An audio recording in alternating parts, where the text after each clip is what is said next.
लिए, वो भी मैं आपको दिखाऊंगा मेरे अकब के अंदर। सर्विस वहाँ से स्टार्ट होती हैं तमाम इमरजेंसीज। पहले हम वहाँ चलते हैं, वहाँ के फोकल पर्सन आपको ब्रीफ करेंगे सेंट्रल कमांड एंड कंट्रोल के ऑपरेशन का, फिर मैं आपको बाकी रेस्क्यू कंपोनेंट्स का बताऊंगा। नाज़रीन, इन जवानों को सलाम है। आप देख रहे होंगे कि हम जब स्टूडियोज़ में बैठे होते हैं तो बड़े ठंडे ठंडे और एसी और चिलर्स लगे होते हैं। आज आप देखें कि पूरा बह चुके हैं। सिर्फ मैं नहीं, ये भी माशाल्लाह से इस यूनिफॉर्म के अंदर जो है वो जिस तरह से काम कर रहे हैं, इन तमाम लोगों को सलाम है। अब हम कमांड एंड कंट्रोल रूम जा रहे हैं, वहाँ कैसे काम किया जाता है वो भी आपको दिखाते हैं। आइए जी।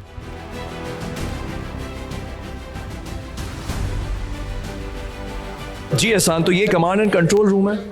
जी बिल्कुल, ये मैंने जैसा आपको बताया कि हमारा सर्विस का पूरा ब्रेन है सेंट्रल कमांड एंड कंट्रोल। पूरे सूबे की इमरजेंसीज यहाँ से डील होती हैं। यहाँ हमारे पास फोकल पर्सन है रब नवाज साहब, जो पूरे सूबे के ये central command and control lead करते हैं। बाकी मैकेनिज्म कॉल आने से लेके इमरजेंसी डिस्पैच होने तक सब कुछ आपको ये ब्रीफ करेंगे। रब नवाज, ये बताएं कि मुश्किल काम है, किस तरह से टैकल करते हैं कमांड एंड कंट्रोल? यहाँ पे टेक्निकल ग्लिचेस भी आ सकते हैं, सॉफ्टवेयर के इश्यूज भी हो सकते हैं, बहुत सारे मामलात हैं। और मैं देख रहा हूँ कि काफ़ी सारे लोग बैठे हैं और मुसलसल जो है वो जो कंप्लेंट्स आ रही हैं, क्या जिस तरह से है वो लगे हुए हैं। ज़रा व्यूवर्स को भी बताएं कि कितना मुश्किल है और इसको कैसे जो है वो आप टैकल करते हैं। और ज़रा मैं चाहूँगा कि हमारे व्यूवर्स को ये भी नज़र आए कि कौन कौन लोग यहाँ पे किस तरह से बैठे हुए हैं। जी एग्जैक्टली, बिल्कुल ये एक इमरजेंसी सर्विस है और बहुत ही एक हेक्टिक काम होता है, क्योंकि एजेंट को एक कॉल असाइन होती है तो उसके बाद वो जैसे ही उस पर रिस्पॉन्ड करता है, हैंगअप करने के बाद दूसरी उसको कॉल असाइन हो जाती है। हमारे पास ये है कि टेक्निकल आईटी टीम की अवेलेबिलिटी 24/7 होती है। हम ऑपरेशंस के साथ अपने साथ आईटी एक्सपर्ट्स को भी रखते हैं ताकि जनरल पब्लिक को कभी भी 1122 डाउन ना मिले। तो हमारी मुमकिन यही कोशिश होती है कि हम 24/7 खुद भी जाग रहे होते हैं और ये हमारे एजेंट्स 24/7 कॉल्स पे ऑन होते हैं।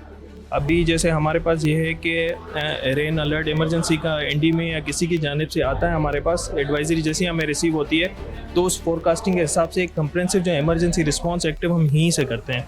अभी तो जुलाई में हमारे पास स्पेल जो है गुजर चुका है। अभी जैसे एक स्पेल आपने बताया, सही आपकी बात कर रहे हैं, अभी मॉनसून के स्पेल्स बाकी हैं और मॉनसून अगर स्टेरॉइड्स पर हो और बरसना शुरू हो जाए तो वर्कलोड बढ़ जाता है क्या?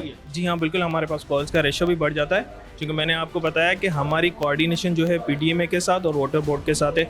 हमने ऐसे hot spots prone areas highlight कर दिए हैं जहाँ पे हमें रिस्पॉन्ड करना होता है, क्योंकि जहाँ पे रेन एक्युमुलेशन ज़्यादा होगी लोगों को एविकेट वहीं से करना पड़ेगा। तो जैसे ही हमारे पास डिक्लेयर हो गई इमरजेंसी तो हमारी टीम्स ऑलरेडी डिप्लॉयड होती हैं उन प्रोन एरियाज में, उन हॉट स्पॉट्स पे जहाँ पे रेन एक्युमुलेशन का पानी ज़्यादा है, ताकि लोगों को हम बेहतर से बेहतर। अच्छा रब नवाज, लोग ये भी जानना चाह रहे होंगे, अगर इफ समबडी कॉल्स यू कि हमें रेस्क्यू किया जाए, तो उस कॉल से लेके उसको ट्रेस करना, उसकी लोकेशन ट्रेस करना और तमाम चीज़ें वहाँ तक पहुँचना रेस्क्यूअर्स का रियल टाइम में कितना आपके पास मार्जिन होता है, कितना टाइम आपको दिया जाता है? जी वो डिपेंड करता है इमरजेंसी की सीवियरिटी पे। हमारे पास ये है कि प्रोसीजर और प्रोटोकॉल्स ऑलरेडी हमने मेंटेन किए हुए हैं।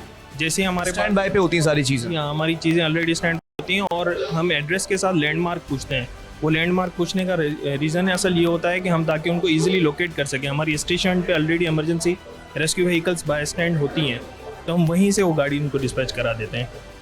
ठीक है जी नाज़रीन, आपने देखा कि किस तरह से यहाँ पर काम होता है इस कमांड एंड कंट्रोल रूम में। और आप ज़रा से एक मेरे जो कैमरा मैन है एक पूरा एक विजिट कराएं, दिखाएं कि कितने सारे लोग हैं और यहाँ पर बैठे हुए हैं, और जस्ट एक क्लोजअप लेके देखें इस शहजादे का कि ये किस तरह से काम कर रहे हैं और जस्ट लगे हुए हैं कुछ लोकेशन को ट्रेस आउट करने में। और इधर से आके ज़रा से मैप दिखाएं अगर मेरे कैमरामैन, तो ये देखें इस मैप को कि किस तरह से ये पूरी लोकेशन को और एक एक मिनट को और पूरी कितनी कैलकुलेशन है, यहाँ पे सारी चीज़ों को ट्रेस आउट किया जाता है। और जब कॉल आती है तो ये सारी स्क्रीन सामने लगी हुई है, एक बड़ी स्क्रीन जाइंट साइज़ की, तो इस पर जो है वो तमाम चीज़ों का लिखा हुआ आ रहा है। If you can see that कि कॉल्स कितनी आई हैं, आंसर्ड कितने किए हैं, टिकट्स कितने हैं, सेव्ड कितने हैं, और फिर इनएक्टिव एजेंट्स भी नज़र आ रहे हैं, आइडल एजेंट्स भी नज़र आ रही हैं। तमाम चीज़ें यहाँ पर मौजूद है। एक सिस्टमेटिक तरीका है रेस्क्यू 1112 के अंदर। Now we can say that कि एक मुनज़्ज़म तरीके के साथ लोगों को महफूज रखने के लिए, उनको बचाने के लिए सिंध हुकूमत का ये एक बड़ा इक़दाम है।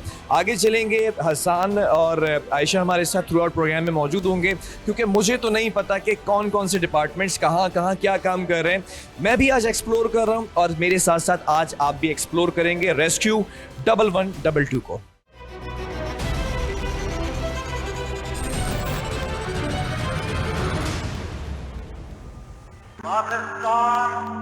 हाथ